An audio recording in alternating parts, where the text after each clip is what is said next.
A teoria do milkshake do dólar não é uma teoria da conspiração e esse vídeo não se trata de um conto de fadas. No mercado financeiro, diversas teorias são propostas para tentar explicar algumas causas e consequências e, pelo incrível que pareça, algumas delas viram até filme. Hoje vamos falar de como essa teoria, que inicialmente foi proposta para justificar um fenômeno da década passada, está de volta por conta de todo o contexto mundial pós-pandemia. O idealizador da teoria é o CEO da Santiago Capital, Brent Johnson, e em poucas palavras, a teoria dele diz que o dólar terá uma grande valorização frente às principais moedas globais devido à captura de toda a liquidez impressa nos últimos anos.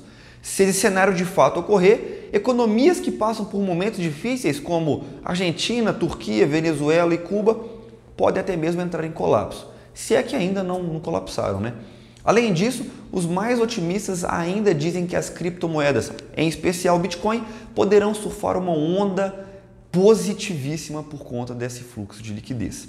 Mas vamos ao ponto central, que é entender do que se trata esse milkshake. Bem, como eu disse anteriormente, o foco inicial da teoria é justificar a alta do dólar, especialmente na segunda metade da década passada. Mas as semelhanças que temos nos cenários da época e o cenário atual trouxe a versão 2.0 da teoria do milkshake do dólar. Esse gráfico na tela aqui é do DXY, que mostra justamente o dólar americano frente a uma cesta de moedas fortes, como franco suíço, iene japonês, euro, libra britânica, entre outros. Pelo gráfico fica claro que o dólar de fato se valorizou e também fica claro como que 2014 foi um ano de maior alta. Na época, a Europa estava com seu PIB em contração e uma divergência ideológica e econômica que estagnava o bloco. Os europeus estavam polarizados entre a austeridade imposta pela Alemanha, que tinha apoio de Holanda, Áustria, Finlândia e até mesmo Espanha, e o aumento dos gastos públicos defendidos por França, Itália, Portugal e Grécia, que tinham o objetivo de combater também a crise interna do bloco. Já nos Estados Unidos, a gente tinha o Fed injetando dinheiro na economia para comprar os títulos do governo que tinham como objetivo manter os juros de longo prazo a níveis controlados. A ideia era incentivar o financiamento imobiliário, financiamento corporativo e, obviamente, como um bom país capitalista, o crédito ao consumidor. E o país que consome, viu? Tudo ia bem até que o Fed anunciou o início do tapering, que é justamente a redução dessa injeção de estímulos na economia. Isso fez com que os juros longos disparassem e os investidores que estavam vendo a Europa instável e o risco dos Estados Unidos subir juros no curto prazo ficar maior, assumiram o que eu chamo de modo cagão, que é basicamente vender todos os ativos de risco e comprar uma reserva de valor para se proteger desse cenário. E qual a maior reserva de valor que temos hoje no mundo?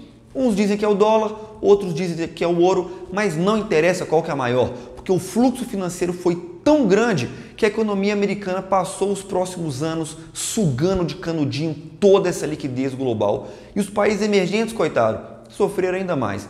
O BRICS como um todo passou por um sufoco e o Brasil ainda estava passando por um processo interno de impeachment que aumentou ainda mais o estresse.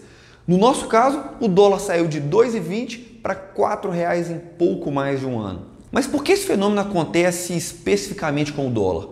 Não tem como, a moeda americana é o motor do mundo, é a principal moeda global. E para te mostrar isso, para te provar, eu vou mostrar alguns gráficos aqui para assim, conseguir mensurar a hegemonia da moeda norte-americana. Bem, pessoal, a gente está no site aqui do Federal Reserve, então, para poder dar uma olhada nesses valores do dólar.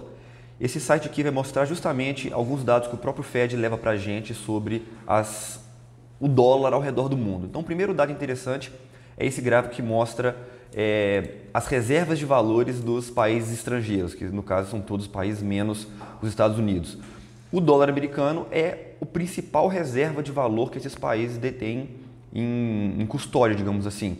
Por mais que isso venha caindo de forma ligeira nos últimos anos, ainda é a maior parte, ou seja, mostra uma demanda gigantesca pelo dólar ao redor do mundo. Outro gráfico interessante é mostrar quem são as pessoas que detêm dívida do governo americano.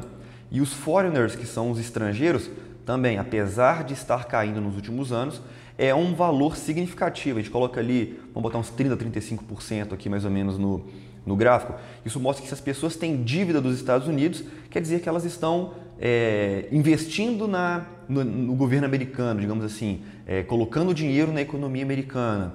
Se a gente pega mais um gráfico aqui embaixo, isso mostra o percentual de foreigners, estrangeiros, que detêm os papéis moedas de dólar, digamos assim. Esse valor está beirando 50%, 40 e poucos por cento. Ou seja, quase 50% das moedas que os Estados Unidos têm estão na mão de estrangeiros, mostrando mais uma vez uma demanda das pessoas fora dos Estados Unidos pelo dólar americano. Esse último gráfico aqui mostra quais são as moedas, basicamente aqui, euro, dólar ou as outras moedas do mundo, nas negociações de exportação, né?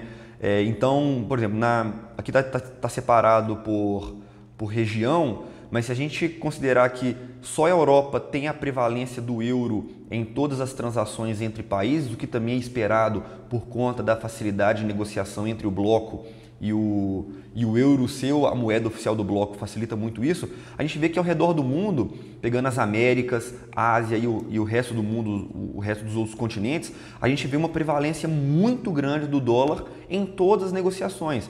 Então, pegando algum exemplo, se a Austrália está negociando com a China, com o Japão, isso tudo mostra que essas negociações são todas feitas em dólar, o que mostra mais uma vez uma demanda gigantesca por dólar em todos os setores e todas as regiões do mundo.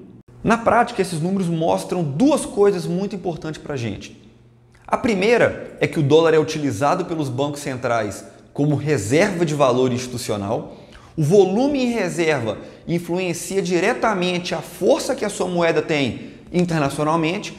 É comum que os bancos centrais queimem parte dessas reservas para conter a pressão vendedora em determinados momentos.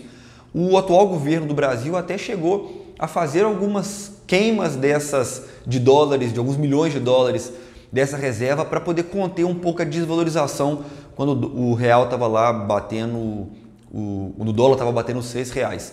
E o segundo ponto é que, além disso tudo, o dólar é a moeda de endividamento dos países. A gente tem que entender que as principais pessoas que compram as nossas dívidas, principalmente a brasileira, são fundos de pensões, fundo soberano, investidores estrangeiros. E toda essa dívida é negociada em dólar.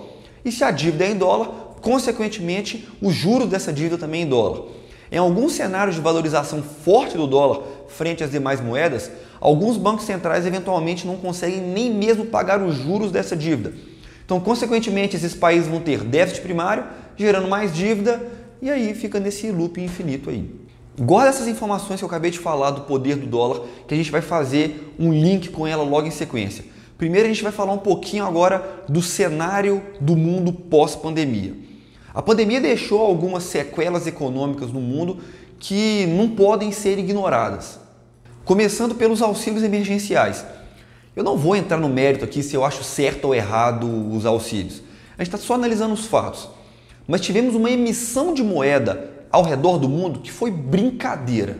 Atrelada ao excesso de demanda por conta da emissão de dinheiro, a gente teve o lockdown, que reduziu a oferta de diversos produtos e serviços.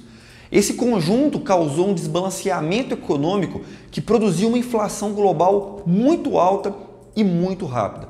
Nos Estados Unidos, por exemplo, a gente tem 8,3% de inflação acumulada nos últimos 12 meses. Esse valor é maior que a inflação brasileira hoje.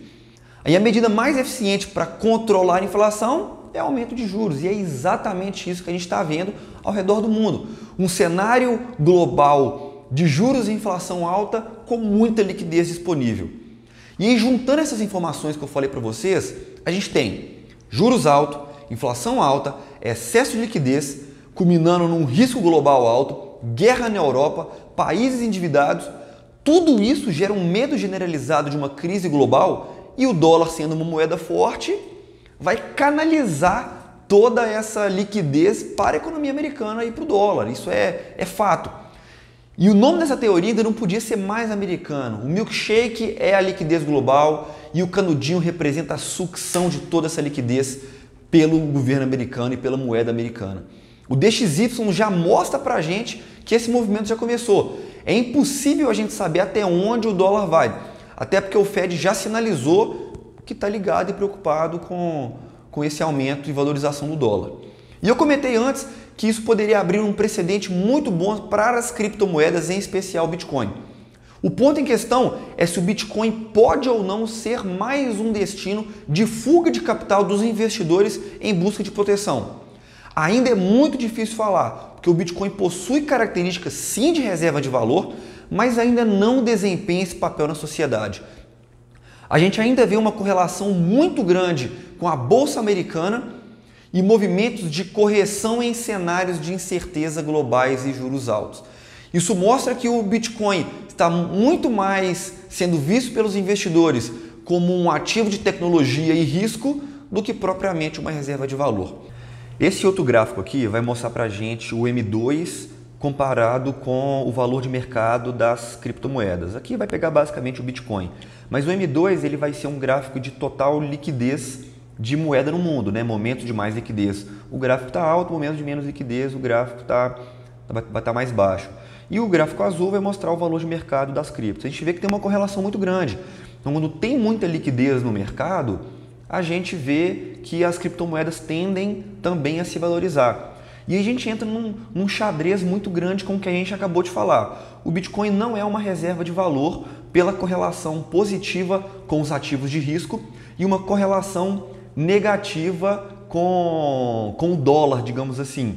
Mas nesse cenário atual, a gente vê o dólar se apropriando e com muita liquidez.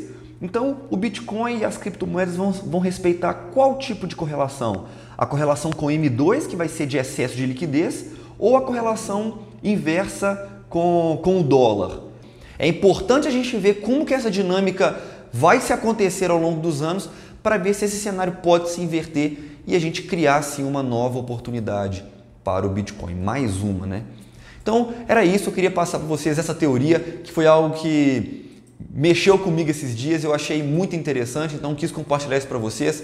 Então compartilha com um amigo que gosta de economia, gosta de macro, gosta de criptomoeda. Não se esqueça de se inscrever, deixe os comentários aqui, qualquer dúvida, vai ser um prazer trocar uma ideia com vocês e debater um pouco mais sobre esse assunto. Segue a gente no Instagram, Twitter, Telegram também, vou deixar todos os links aqui na descrição. É isso aí, investidor, valeu e até a próxima.